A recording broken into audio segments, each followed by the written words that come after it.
경제적으로 어려운 사람이 더욱 가난해지고 부자가 더욱 돈을 많이 벌게 되는 현상을 부익부 빈익빈이라고 하죠. 힘들게 사는 분들이 많은 요즘이지만 인성이 바르지 못하고 스스로 일어서려는 생각조차 없다면 쉽사리 도와줄 마음이 들지 않더라고요. 자수성가에서 성공한 저희 집안을 무시하다가 패가 망신한 사람, 바로 저희 동서 부부 이야기입니다.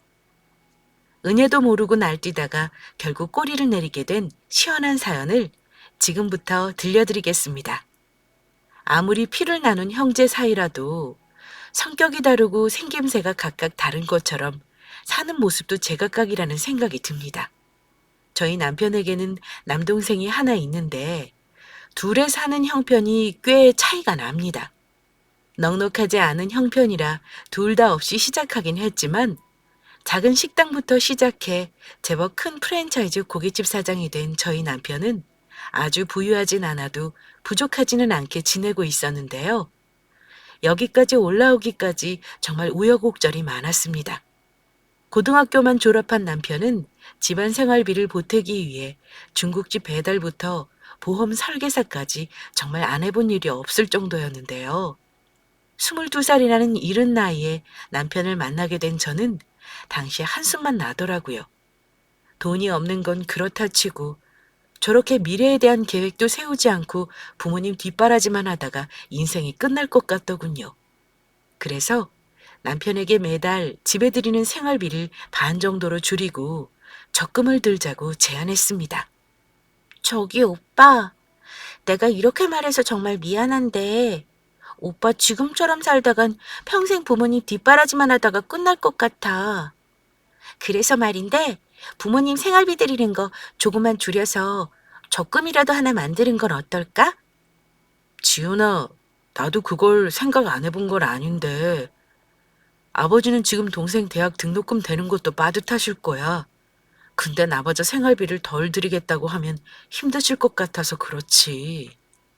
아니, 가족한테 최선을 다하는 건 좋다 이거야. 근데 그럼 오빠는 안 힘들어? 대체 언제까지 가족만 생각하며 살 거야? 아버님께는 죄송한 말씀이지만 이제 오빠도 집에서 독립 좀 해야 돼. 나도 어렵다. 부모님이니까 나도 모른 척 할 수도 없고 그렇다고 계속 도와드리자니 나도 사는 게 힘들고 그러네. 내 생각에 답은 하나밖에 없어. 마음 굳게 먹고 부모님 좀 서운하시더라도 생활비 당분간 좀 줄여서 드리겠다고 얘기 드려봐. 오빠 가게 차리고 싶다며. 동네에 가게라도 하나 차리려면 그래도 목돈 몇 천만 원은 있어야 할 거 아니야? 지은이 네 말이 맞아. 내가 그럼 잘 얘기해 볼게. 결국 남편은 부모님께 말씀드려 100만 원씩 드리던 생활비를 절반으로 줄였고 남편 이름으로 3년간 적금을 부어 작은 식당을 열게 된 거죠. 그 무렵 저희도 혼인신고를 하며 정식으로 부부가 되었습니다. 사실 22살에 만나 함께 산 지는 오래되었지만 둘 다 모아둔 돈이 없다 보니 결혼을 자꾸 미루게 되더라고요. 물론 그때도 돈이 많은 건 아니었지만 그래도 남편 이름으로 가게라도 하나 열고 나니 세상을 다 가진 것처럼 든든했습니다. 그렇게 어렵게 시작했지만 처음부터 장사가 잘 된 건 아니었어요. 사람들이 많이 몰리는 곳은 권리금이 비싸다 보니 저희 가게는 사람이 잘 다니지 않은 외진 곳에 열 수밖에 없었는데요. 한 달이 지나도 파리만 날리는 가게를 보며 남편은 직접 홍보를 하기 시작했죠. 유명한 맛집들을 소개하는 블로거들을 가게로 초대해서 맛 평가를 받고 안 좋은 평을 받은 메뉴는 제외시키거나 새로운 메뉴들을 개발하기도 했습니다. 저 역시 손님들이 오시면 최대한 친절하게 응대하고 옆에서 남편을 있는 힘껏 뒷바라지 해주었죠. 이제 막 시작한 단계라 직원이라고 해봤자 저밖에 없었지만 정말 죽을 각오를 하고 둘 다 열심히 식당에 온 힘을 쏟아 부었습니다. 그렇게 1년이 지나자 차츰 손님들이 모여들었고 저희 가게는 예약하지 않으면 먹기 힘든 맛집이 되었죠. 이후 손님들이 프랜차이즈를 만들어 지점을 내달라는 부탁도 여러 번 받았지만 법인 회사를 차린다는 게 사실 쉽지가 않더라고요. 그러던 중 하늘이 도왔는지 기회가 찾아왔습니다. 사장님, 지금 하시는 식당이요. 혹시 프랜차이즈 내실 생각 없으세요? 예? 뭐 그렇게까지 저희가 대단한 맛집은 아닌 것 같아서요. 회사 차리면 아무래도 자금도 많이 들고 뭐 아직은 좀 부담스럽고 그러네요. 아이고, 돈 벌 수 있는 기회가 있을 때 잡아야죠, 사장님. 사실은 저 세영그룹 비서실에서 나왔습니다. 사장님께 드릴 말씀이 있어서요. 예? 아니, 세영그룹에서 저를 왜 찾으시는지요? 그게 혹시 검정색 모자 눌러 쓰고 종종 오셨던 노신사분 기억하시는지요? 사실은 저희 회장님이셨습니다. 음식이 너무 정갈하고 맛있다고 지점이 있는지 저희에게 알아보라고 하시더라고요. 그런데 찾아보니 여기밖에 없기에 회장님께 보고 드렸더니 프랜차이즈를 한번 제안하는 게 어떻겠냐고 해서 이렇게 왔습니다. 세상에, 아니 대기업 회장님까지 저희 식당을 칭찬해 주시니까 제가 몸둘 바를 모르겠네요. 감사하기는 하지만 사업이란 게 솔직히 그리 쉽나요? 요즘 코로나 때문에 돈 빌리기도 쉽지 않더라고요. 그래서 혹시 원하신다면 저희 그룹에서 자금을 빌려드릴 수 있습니다. 대신에 매출 중 일부를 저희가 받는 식으로 진행하면 어떨까 하는데요. 사장님 생각은 혹시 어떠신지요? 아니, 이렇게 갑자기 덜컥 제안을 주시니까 제가 좀 어안이 벙벙하네요. 일단 아내랑 얘기 좀 해보고 연락드리겠습니다. 예, 당연히 그러셔야죠. 충분히 상의해보시고 이쪽 명함으로 연락 주십시오. 저희 회사 부서 중에 외식 사업팀이 있으니까 식당 운영 관련해서 궁금한 거 있으시면 언제든지 문의 주셔도 됩니다. 그날 저녁 남편의 이야기를 듣고 평소와 다르게 마음이 들뜨고 쉽게 잠이 안 오더라고요. 말 그대로 하늘이 주신 기회인 것 같았습니다. 기왕 이렇게 된 거 한번 열심히 해보자는 생각에 저희는 제안을 받아들였고 대기업의 빵빵한 지원을 받아 전국 곳곳에 저희 식당이 생기게 되었습니다. 이렇게 저희가 열심히 장사를 하는 동안 대학을 졸업한 시동생은 취업이 되지 않아 몇 년간 마음고생을 하다가 지방의 한 중소기업 영업직 사원으로 들어가게 되었는데요. 회사에서 만났다는 동서는 결혼 후 직장을 그만두고 그해 임신이 되어 아이를 낳게 되었습니다. 그렇지만 시동생 월급이 제때 나오지 못할 때가 많았고 돈 때문에 동서와 다툴 때가 많았다고 하더라고요. 결국 동서는 아이들을 어린이집에 맡기고 마트에서 아르바이트를 하게 되었죠. 솔직히 결혼한 분들이라면 잘 아시겠지만 양쪽 집에서 결혼 당시 저희를 도와줄 형편이 못 되었기에 자리를 잡기 전까지는 동서네를 챙겨줄 여력이 없었습니다. 저희도 먹고 살기에 빠듯했으니까요. 몇 년 후 저희가 경제적으로 여유가 생기게 되니 그제야 마음의 여유도 생기고 주변 사람들에게 조금씩 베풀게 되더라고요. 솔직히 돈이 없을 때는 작은 일에도 짜증이 나고 다툼도 많았는데 생활이 여유로워지니 사람 마음이 신기하게도 이전과는 확연하게 달라지더군요. 사실 남편은 어린 시절부터 끔찍이도 동생을 생각해 왔는지라 시동생에게 작은 문제라도 생기면 본인이 처리할 때가 많았습니다. 그런 모습을 봐온 저도 가끔 가족 모임에서 시동생네를 만나게 되면 과일이나 간식거리라도 사서 손에 들려주곤 했었습니다. 그런데 어느 날 저는 동서가 일하는 모습을 우연히 보게 됐습니다. 대형마트에서 친구와 장을 보고 있는데 동서가 마트 시식코너에서 열심히 손님들을 모으고 있더라고요. 하루 종일 뜨거운 프라이팬 앞에 서 있어서 그런지 땀이 뻘뻘 흐르는데도 웃으며 일하는 동서를 보니 내심 마음이 편치가 않더라고요. 친구에게 자초지종을 말하고 최대한 동서 눈에 띄지 않고 조용히 나오려는 순간 동서가 절 부르더군요. 어머, 형님. 형님 맞으시죠? 아이고, 동서. 일하는데 방해될 것 같아서 일부러 아는 척 안 했어. 고생 많네? 무슨 소리세요? 돈 벌려면 다들 이 정도 고생은 하죠. 이거 맛있는데 친구분하고 맛 좀 보시고 가세요, 형님. 해맑게 웃던 동서는 시신용 음식을 잔뜩 주며 맛있게 드시라고 하더라고요. 구김살 없이 일하는 동서를 보니 그동안 제대로 챙겨주지 못했다는 생각이 들면서 미안하더군요. 이후에도 동서는 바쁜 와중에도 틈틈이 제게 연락이 오더라고요. 마트에서 신제품 냉동식품이 나오면 먹어보라고 우리 집까지 버스를 타고 와서 갖다 주고 간 적도 많았어요. 형님, 이번에 신제품이 나왔는데 이거 진짜 맛있더라고요. 아이들하고 맛있게 드세요. 어휴, 힘들게 뭐 여기까지 왔어. 고마워, 동서. 잘 먹을게. 버스를 몇 정거장이면 오는데 뭐가 힘들어요. 다음에 또 생기면 갖다 드릴게요. 고생하세요, 형님. 사실 고부관계 못지않게 동서지간에도 다툼이 많다고는 하지만 이렇게 꾸밈없이 저를 잘 챙겨주는 동서를 보니 친자매처럼 잘해주고 싶다는 마음이 그때는 절로 들더라고요. 이후 저는 마음을 활짝 열고 주말에 좋은 식당을 예약해서 동서 부부와 식사도 하고 아이들에게 용돈도 종종 챙겨주었어요. 그리고 평일에 가끔 동서를 불러 저희 아이들과 함께 키즈 카페도 갔습니다.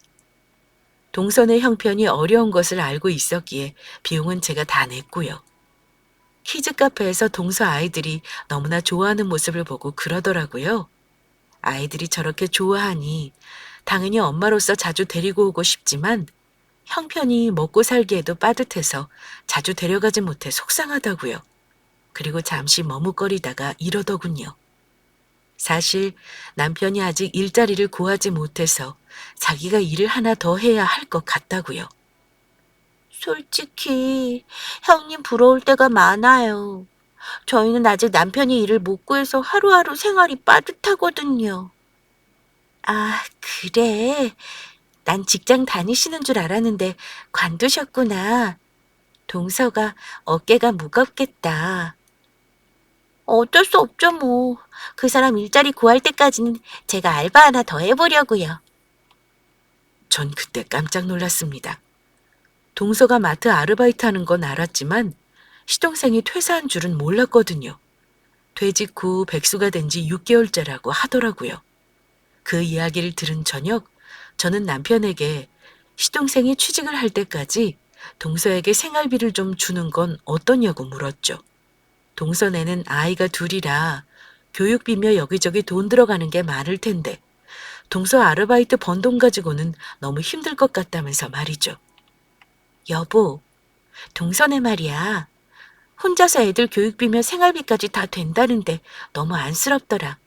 애 보는 것도 지칠 텐데 일까지 하고. 그래? 하긴 애들까지 있는데 엄마 혼자 식구를 먹여 살리는 게 그리 쉽지는 않지. 그래서 말인데 우리가 조금씩이라도 생활비 보태주는 건 어때? 도련님 일자리 구할 때까지라도 도와주면 조금 덜 힘들 것 같은데. 그럴까? 나야 내 동생 도와주는 거니까 그러면 좋지. 그러면 한번 재수 씨랑 잘 이야기해봐. 그래서 저희 부부는 시동생이 취업을 할 때까지 큰 돈은 아니지만 매달 100만 원씩을 보내주기로 했습니다. 이 얘기를 하니 동서는 처음에는 굳고 사양하더라고요. 이렇게 생각해 주신 것만으로도 정말 감사하고 자긴 이렇게까지 폐를 끼치고 싶진 않다고요. 전 돈을 주는 게 아니라 빌려주는 거라며 은행에서 이자 내며 부담스럽게 빌리는 것보다 우리 도움으로 빨리 일어서는 게 나을 것 같다고 다독여줬죠. 결국 동선에는 매달 저희에게 생활비를 받게 되었습니다. 형님, 이거 어떻게 은혜를 갚아야 할지 모르겠어요. 작은 돈도 아니고 100만 원씩이나. 아이고, 동서. 은혜는 무슨 은혜야. 가족끼리 다 어려우면 돕고 그런 거지. 알바 하나 더 할 생각하지 말고 이 돈으로 필요한 거 쓰고 동서도 맛있는 것도 한 번씩 사 먹고 그래. 건강해야 애들도 잘 돌볼 수 있는 거야. 형님, 너무 죄송하고 감사해요. 저희가 자리 잡으면 바로 형님 돈부터 갚을게요. 앞으로도 어려운 일 생기면 고민하지 말고 나한테 바로 전화해. 조만간 애들 데리고 맛있는 거 한번 먹자. 그리고 6개월쯤 지났을까요? 동서에게 전화가 왔습니다. 시동생이 공장에 취업이 되었다고 하더라고요. 동서도 그동안 마음고생 많았을 텐데 일자리를 구했다니 정말 잘된 일이었죠. 사실 저도 동서에게 티는 안 냈지만 내심 걱정이 많았거든요. 시동생이 일하게 된 곳은 옷과 가방 등을 만드는 제법 큰 규모의 공장이었는데요. 사실 시부모님은 공장이라는 말에 그리 탐탁지 않아 하셨지만 회사면 어떻고 공장이면 어떤가요? 제 남편은 나이 들어서도 딱히 눈치 보지 않고 일할 수 있는 곳이 최고로 좋은 직장이라고 동생을 추켜 세우더라고요. 솔직히 꼬박꼬박 월급 나오고 스트레스 받지 않는 것이 장땡 아니겠어요? 소식을 들은 그날 저녁, 저는 동서가 좋아하는 잡채며 갈비며 잔뜩 만들어서 부부를 초대했고 정말 진심을 다해 축하했습니다. 너무 잘됐다, 동서. 그동안 마음이 얼마나 무거웠어, 그래. 사람이 어려운 일이 있으면 좋은 일도 반드시 이렇게 생기더라고. 도련님 일자리 구한 거 정말 축하해. 형님, 뭐 대단한 일이라고 이렇게까지 차려주세요. 감사해요. 이제부터 시작이죠, 뭐. 애들 보는 것도 힘든데 마트에서 하루 종일 다리 퉁퉁 부어가면서 고생했잖아. 오히려 우리가 많이 못 도와줘서 미안하지 뭐. 무슨 말씀을 그렇게 하세요, 형님. 매달마다 생활비 보태주시고 애들 용돈이며 키즈 카페까지 다 데려가 주셨는데요. 월급 받으면 형님 빌려주신 돈부터 제일 먼저 갚을게요. 아이고, 말만 들어도 고맙네. 우리 돈은 천천히 갚아도 되니까 마음 쓰지 말고 이제 좋은 일만 생각해, 동서. 다행히도 시동생은 공장을 그만둔다거나 힘들다는 말 한마디 없이 잘 다녔습니다. 그런데 1년이 지나자 시동생은 돌연 사업을 해보겠다고 동서에게 선언했다더군요. 동서는 깜짝 놀라 사업을 해보지도 않은 사람이 갑자기 무슨 사업이냐며 말렸지만 시동생은 자기 팀장이 곧 퇴사하여 회사를 차릴 예정인데 시동생을 스카우트하고 싶다고 했다더라고요. 그 팀장이란 사람은 공장에서 만든 가방과 옷 등을 동남아로 수출하는 회사를 차릴 거라고 했답니다. 수출을 전문적으로 하는 회사이니 당연히 돈도 지금 시동생이 받는 것보다 2배는 더 주겠다고 했다더군요. 재훈 씨, 나 여기 그만두면 회사 하나 차릴 건데 혹시 이직 생각 없어? 예? 팀장님이 회사를요? 어떤 회사인데요? 우리 공장에서 만든 가방하고 옷 있잖아. 그걸 동남아로 수출해 보려고. 동남아 쪽 사람들은 한국 제품이라면 사족을 못 쓰잖아. 마진 약간 남겨서 해외에 팔면 꽤 돈이 되는 것 같아서 한번 내가 해보려고 그래. 지금 달러 가격도 엄청 올랐고. 아, 그래요? 팀장님 말씀하시니까 솔깃하기는 안 해요. 나랑 같이 하면 내가 지금 받는 월급 2배 이상 더 줄게. 이제 시작하는 단계라 부족한 것도 있겠지만 나중에 자리 잡히면 재훈 씨는 창립 임원이 되는 거야. 한번 잘 생각해보고 나한테 말해줘. 예, 알겠습니다, 팀장님. 한번 고민해 볼게요. 저는 살짝 수상쩍은 생각이 들어 잘 알아보고 신중하게 결정을 하고 했지만 시동생은 결국 팀장과 함께 회사를 차리게 되었죠. 그리고 약속대로 급여도 2배가 넘게 올랐고 회사가 예상보다 빨리 자리를 잡아 문제없이 운영하고 있다고 하더군요. 이후 시동생은 그 회사에서 임원 자리까지 쭉 올라가게 되었고 자연히 동서의 살림살이 역시 예전보다 크게 좋아지게 되었습니다. 동서, 잘 지내고 있지? 요즘은 통 전화가 없어서 걱정돼서 전화했어. 형님, 제가 좀 바빠서 연락을 못 드렸네요. 저희야 그냥 그렇죠 뭐. 아, 그렇구나. 잘 지내면 다행이지 뭐. 언제 한번 아이들하고 놀러와. 글쎄요. 요즘 애들이 하도 놀러 가자고 하는 데가 많아서 주말마다 나가거든요. 나중에 시간 나게 되면 한번 갈게요. 그래? 알았어. 시간 나면 봐, 그럼. 네.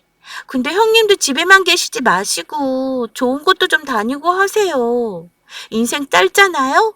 그럼 수고하세요. 동서는 예전에 그토록 부러워하던 키즈 카페도 아이들과 매일 가다시피 하고 가족 전부가 옷과 신발, 가방까지 명품으로 도배를 하더라고요.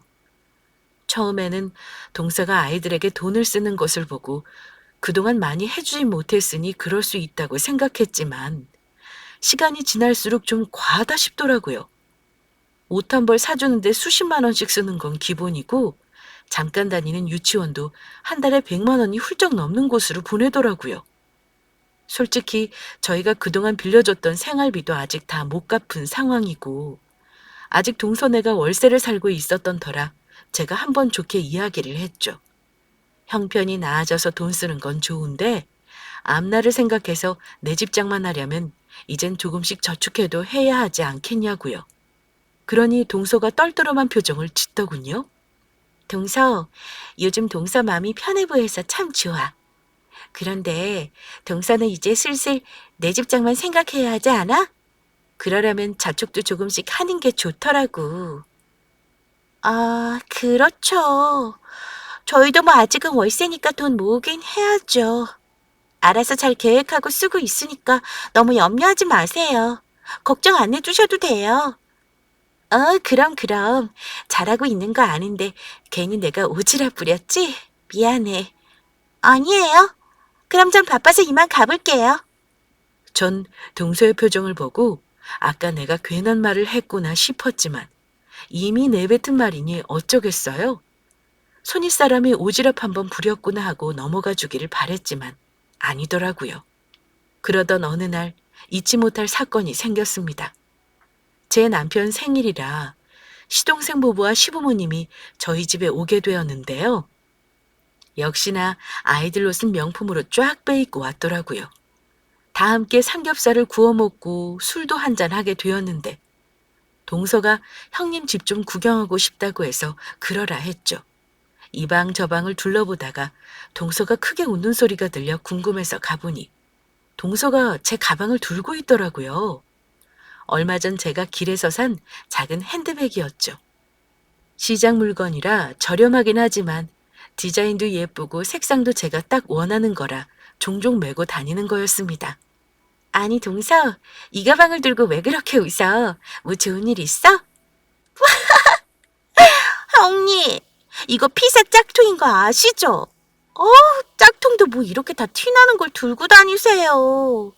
아, 이게 짝퉁이었어? 아니, 나는 디자인이 마음에 들어서 산 거였지 뭐. 형님이 무슨 대학생도 아니고 짝퉁이 뭐예요? 구질구질하게. 이제는 돈돈거리지 마시고 좋은 것 좀 들고 다니세요.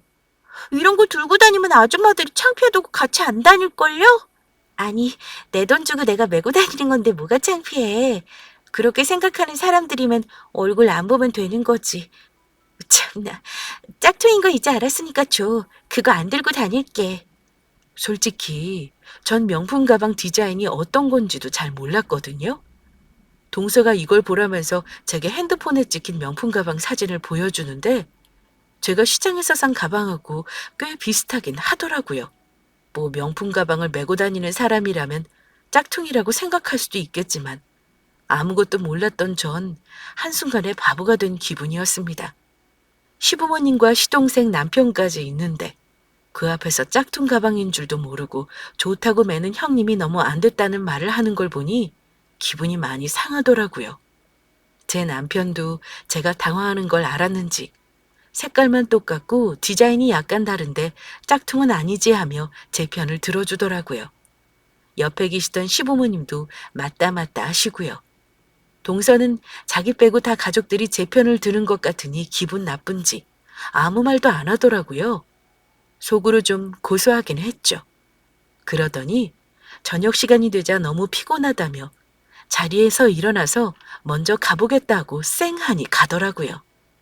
재수 씨 참 그렇게 안 봤는데 좀 웃긴 사람이네. 아니 지가 뭔데 가방 하나 가지고 사람을 무안을 주고 있어. 뭐 됐어. 동서도 술 먹었으니까 자기도 모르게 실수했나 보지. 난 괜찮아. 참, 아무리 사람이 돈이 있기 전이랑 돈 있고 나서 다르다지만 저렇게 한순간에 사람이 변할 수가 있나 싶더라고요.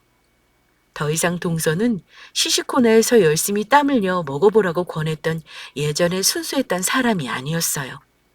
이후 저는 우연치 않게 동서를 다시 만나게 됐습니다. 제가 평소 아이들 옷은 사주기보다는 중고로 사는 편인데 이번에 사게 된 옷 판매자가 동서가 사는 아파트에 살았거든요. 설마 마주치겠어 하는 마음으로 아파트를 가니 동서가 막 나오는 모습이 보이더라고요. 어쩐 일이냐고 물어 제가 중고거래 때문에 왔다고 하니 동서는 가소롭다는 표정을 짓더라고요. 형님, 어쩐 일이세요? 저희 동네까지? 아, 동서, 애들 옷 중고거래 때문에 왔어. 오랜만에 보네. 아니, 형님, 이제 하다 애들 옷도 안 사 입히고 얻어 입히세요? 동서, 얻어 입히는 게 아니고 몇 번 안 입은 옷이라게 상태 보고 괜찮으면 사러 온 거야. 동서 바쁜 거 같은데 어서 가봐. 바빠도 할 말은 해야죠, 형님. 솔직히 이렇게 생활하는 거 애들이 하면 좋을 것 같아요? 전혀 아니에요. 자괴감 느껴요. 애들 자존감 떨어뜨리지 말고 좀 사서 입히세요. 사줄 돈 없으면 알바라도 하시든가요. 아니, 무슨 자존감을 떨어뜨려. 나도 애들 옷 사줄 때도 있지만 금방금방 크니까 되도록 저렴하게 사서 입히는 거지. 사람마다 생각이 다른 건데 동서는 참 말을 생각 없이 하는 것 같아. 좀 조심했으면 좋겠어. 참, 애들이 거지 새끼도 아니고 애들이 얼마나 창피해할까. 불쌍해. 뭐라고? 야, 너 지금 뭐라고 했니? 동서는 저보고 들으라는 듯이 이렇게 혼잣말을 하더라고요. 그동안 참고 참았던 저는 그 말에 폭발하고 말았죠. 아이들 태어나서 지금까지 남의 입돈은 많이 입히긴 했지만 단 한 번도 주변에서 거지냐고 놀린 적 없었다고요. 훔쳐 입거나 돈 달라고 구걸하는 게 거지지. 떳떳하게 돈 주고 사는 것도 거지냐고 따졌죠. 동서, 내가 무슨 옷을 어디서 훔쳐서 주는 것도 아니고 돈 주고 사서 입히는 건데 애들한테 거지냐니? 무슨 말이 그래? 동서한테 불쌍하다는 소리 들을 만큼 그렇게 가여운 상황은 아닌 것 같은데? 말 좀 조심해. 아니, 형님네 돈 잘 버시잖아요. 전국에 자기 이름 건 음식점이 있는데 정작 애들한테는 너무 안 쓰시는 것 같아서 제가 그렇게 말한 거죠. 사람마다 돈 쓰는 게 각자 다른 거지. 그걸 갖고 그딴 말하는 거 아니야.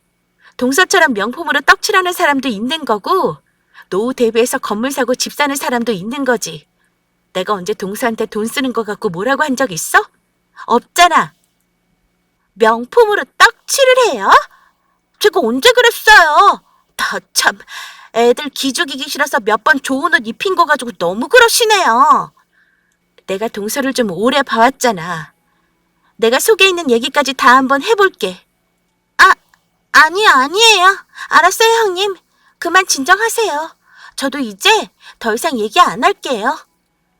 전 동서처럼 애들한테 명품으로 치장하는 대신 꼭 필요한 곳에만 돈 쓰고 있고 나중에 노후 대비해서 건물 사고 집 사고 있다고 말했죠. 어쨌든 그렇게 큰 소리 치고 나오니 저도 마음이 좋진 않았지만 속은 후련했습니다. 집에 돌아와 남편에게 나져 있었던 일을 말해주니 남편도 화가 나서 다시는 말도 섞지 말라고 하더라고요.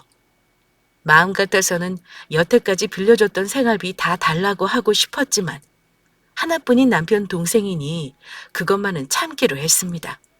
그리고 사실 동서에게 말을 안 해서 그렇지 그렇게 저희 형편이 어려운 건 아니었어요. 대기업 회장님의 도움으로 일이 수월하게 잘 풀렸고 결국 집 대출을 다 갚고도 돈이 남게 되었죠.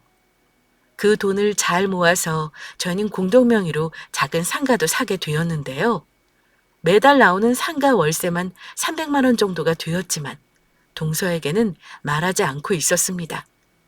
예전에 비해서는 동서 형편이 나아지긴 했지만 혹시라도 저희가 잘 번다는 소식을 들으면 배 아파할 수도 있으니까요. 그런데 1년이 지나자 뜻밖의 소식을 듣게 됐습니다.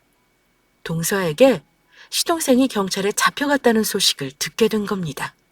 아니, 형사님, 이게 무슨 일이에요? 저희 동생이 왜 여기 있는 겁니까? 이재훈 씨 형 맞으시죠? 명품 물건을 카피해서 해외 수출을 하다가 저희 단속반에 걸렸습니다. 상표법 위반으로 지금 조사 중입니다.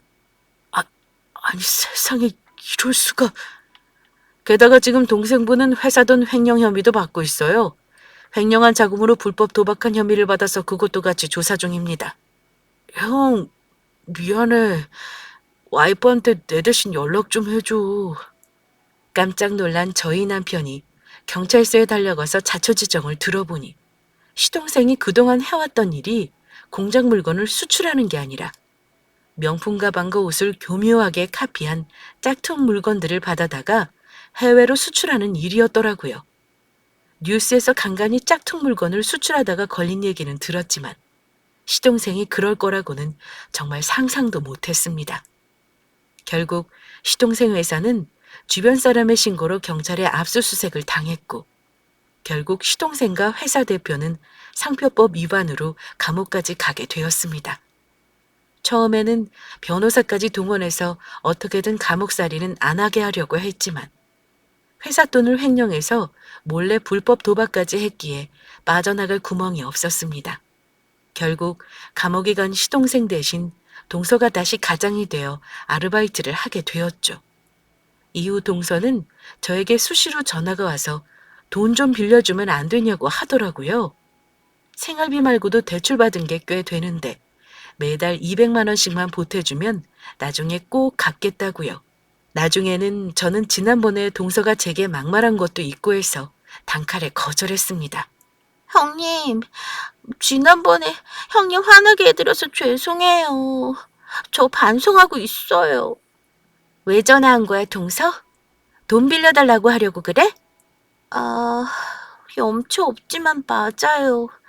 저희 생활비 말고도 대출받은 게 좀 있어서요. 혹시 200 정도만 매달 빌려주실 수 있을까요? 나중에 자리 잡으면 이자까지 쳐서 꼭 갚을게요, 형님. 근데 동서 저번에 우리가 빌려줬던 돈도 아직 안 갚았잖아. 그건 갚을 수 있는 거야? 아시다시피 애 아빠가 지금 감옥에 가서 그건 어려울 것 같은데요. 아니지. 감옥에 가서 그런 게 아니라 우리 돈 안 갚고 죄다 명품으로 치장하기에 바빴잖아. 생각 안 나? 이번에도 안 그러란 법이 어디 있어? 형님, 이번엔 절대 아니에요. 한 번만 도와주시면 제가 꼭 성실하게 일해서 다 갚을게요. 그러면 동서 우리 식당에서 아르바이트 한번 해볼래? 식당에서요? 돈 많이 벌 수 있는 거예요? 식당 일이 편하진 않으니까 다른 알바보다는 돈이 될 거야. 내가 일자리는 소개시켜 줄 수 있어. 대신 식당은 손님들한테 무조건 친절하게 해야 돼. 그리고 걱정돼서 하는 말인데 힘들다고 손님들한테 짜증내지 마. 그것 때문에 자칫하면 식당 망할 수 있어. 예, 명심할게요, 형님. 저 진짜 잘할 수 있어요. 한편으로 생각해보면 같은 엄마 입장으로 동선의 애들이 딱 크더라고요. 그래서 내가 한번 져주자는 마음으로 우리 식당에서 한번 일해보라며 일자리를 소개시켜 주었어요. 그때 속마음으로는 1년간 동사가 열심히 일하는 모습을 보이면 200만 원까지는 아니더라도 동서 아파트 관리비하고 생활비 정도는 제가 도와줄 생각이었습니다. 하지만 제 크나큰 착각이었어요. 저희 부부가 운영하는 고깃집은 전국에 체인점이 있어서 동서가 사는 동네에도 지점이 있었는데요. 그쪽 지점장에게 아는 사람이니까 잘 좀 가르쳐 달라며 특별히 부탁까지 했죠. 그런데 한 달도 안 돼서 지점장에게 전화가 왔습니다. 안녕하세요, 사모님. 저 독산동 지점장입니다. 안녕하세요, 지점장님. 어쩐 일로 전화 주셨어요? 무슨 문제라도 있으세요? 저 그게 일전에 부탁하신 그 아르바이트생이요. 실은 좀 문제가 있어서 함께 일하기가 어려울 것 같아서요. 예? 왜 그러시는데요? 아니, 그 알바생은 조금만 주문이 많아도 주문이 복잡하고 손님들한테 짜증이나 내고 메뉴가 뭐뭐 있는지도 제대로 모르더라고요. 게다가 계산도 자꾸 틀려서 이거 참 저희 매장 운영에 지장이 좀 큽니다. 제가 몇 번이나 기회를 줬는데도 안 되더라고요. 그러면서 지점장은 사모님 부탁만 아니었으면 진작에 잘렸어야 할 사람이라고까지 하더라고요. 게다가 업무적인 부분은 처음이니 그럴 수 있다고 치더라도 같은 직원들에게 갑질까지 하는 건 도저히 못 참겠다고 하소연하더군요. 이건 또 무슨 소리냐고 기가 막혀 물어보니 같은 알바생들보다 나이가 더 많은 동서는 자기가 언니라며 이것저것 시키거나 마음에 안 들면 가게 그만두라고까지 한다더라고요. 아니, 남편이 감옥살이까지 하면 정신 차려서 성실하게 일해도 모자랄 판에 자기가 뭐라고 갑질까지 한답니까? 황당한 저는 당장 자르라고 했고 동서에게 전화를 했죠. 이제 두 번 다시 나에게 일자리 부탁하지 말라고 엄포를 놓았습니다. 동서, 지금 제정신이야? 일이 서툰 건 처음이라 그럴 수 있다 치지만 동서가 왜 같은 직원들에게 갑질을 해? 마음에 안 드는 사람한테는 그만두라고까지 했다면서? 아니, 형님. 그게 무슨 소리세요? 저 그런 적 절대 없어요. 오히려 그 사람들이 제가 나이가 많다고 무시하고 얼마나 괴롭히는데요? 저 진짜 억울해요. 억울해? 동석해서 거짓말 할래? 직원들한테 막말하고 소리 지른 거 다 녹음됐어. 점장님이랑 나랑 다 듣고 말하는 거야. 지금 정신 바짝 차려서 열심히 일해도 모자라는데 이게 무슨 짓이야? 두 번 다시 나한테 연락하지 마. 이후 몇 달간은 동서도 연락이 없더라고요. 반성 좀 하고 있나 싶었더니 그게 아니었습니다. 나 참, 동서가 저 몰래 저희 프랜차이즈를 상대로 블랙 컨슈머 짓을 하고 다니더라고요. 처음에는 몰랐는데 갑자기 못 보던 블로그와 인터넷 카페에서 이 식당이 맛이 없다, 불친절하다, 손님에게 소주병을 던졌다는 글들이 올라오더군요.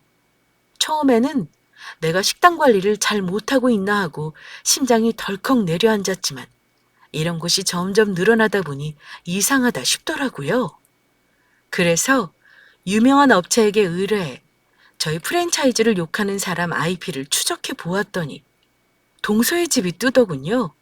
정말 이런 말은 안 하고 싶었지만 성격도 더러운 데다 머리까지 멍청하더라고요. 전 당장 남편에게 이 사실을 알리고 동서를 허위죄로 고소했습니다. 아니, 은혜를 원수로 갚아도 유분수지. 식당 한 곳도 아니고 여러 곳을 그렇게 쑤시고 다니면 열심히 일군 저희 사업을 말아먹겠다는 거와 뭐가 다릅니까? 동서, 인터넷에서 우리 식당 욕하고 거짓말하고 다녔더라? 근데 왜 집에서 그 짓을 했어? 요즘 IP 추적 다 되는 거 몰라? 멍청하게 들키면 어떡해? 예? 제가 형님 식당을 욕하고 다녔다고요? 아니에요. 절대 아니에요. 오해하고 계세요, 형님. 이미 증거 다 나왔어. 경찰서 가서 그건 얘기해. 나 너 이제 사람으로 안 볼 거야. 허위죄로 고소했으니 그리 알아. 이제 법원에서 보고 두 번 다시 우리 보지 말자. 동서는 처음에는 자기가 아니라고 잡아떼더니 경찰 조사에서 IP 추적한 결과를 보여주자 눈물을 뚝뚝 흘리더군요. 남편도 감옥에 있고 아이들이 있다면서 저한테 한 번만 기회를 달라고 사정사정 하더라고요. 저는 소송 취하할 생각 없고 네가 좋아하는 그 명품 팔아서 소송비 메꾸라고 딱 잘라 말했죠. 결국 동서는 소송에서 졌고 소송 비용으로 전셋집마저 날아간 동서는 아이들을 친정에 맡겼다더군요. 그 이후 소식을 한동안 듣지 못했습니다. 역시 인과응보구나 하는 생각이 들었죠. 이후 시동생이 출소하자 몇 번 동서에게 연락은 왔지만 제가 받지 않았어요. 시동생은 그동안 자기 와이프의 만행을 듣더니 이혼했고 아이들은 시동생이 키우게 되었죠. 그동안은 아이들이 불쌍해서 동서에게 일말의 연민이라도 남아있었지만 이제 아이마저 아빠가 키우게 되었으니 두 번 다시 얼굴 보고 싶지 않더라고요. 이젠 완전히 남이니까 볼 이유도 없고요. 그러던 중 최근 동서 소식을 듣게 되었습니다. 얼마 전 시골에 별장을 하나 산 저희 부부는 아이들과 별장에 놀러 가게 되었는데요. 그 동네 이장님이 하시는 말씀이 동네에 낯선 여자가 이사를 왔는데 하루 벌어 하루 먹고 살면서 성질이 아주 더럽다는 겁니다. 제가 혹시나 싶어 이름을 물어보니 동서가 맞더라고요. 다 쓰러져가는 시골집에 방 한 칸을 빌려 살면서 쓸쓸하게 동서가 살고 있던 겁니다. 사람이 은혜를 모르고 기고만장하더니 결국 말로는 비참하더라고요. 사람이기에 누구나 살면서 한 번쯤 실수도 하고 돈 문제로 다툴 수도 있습니다. 그렇지만 은혜를 원수로 갚고 사람 구실을 못한다면 그 사람 주변에는 아무도 없게 되더라고요. 여러분 주변에도 제 동서 같은 사람은 없는지 한번 살펴보시면 좋겠습니다.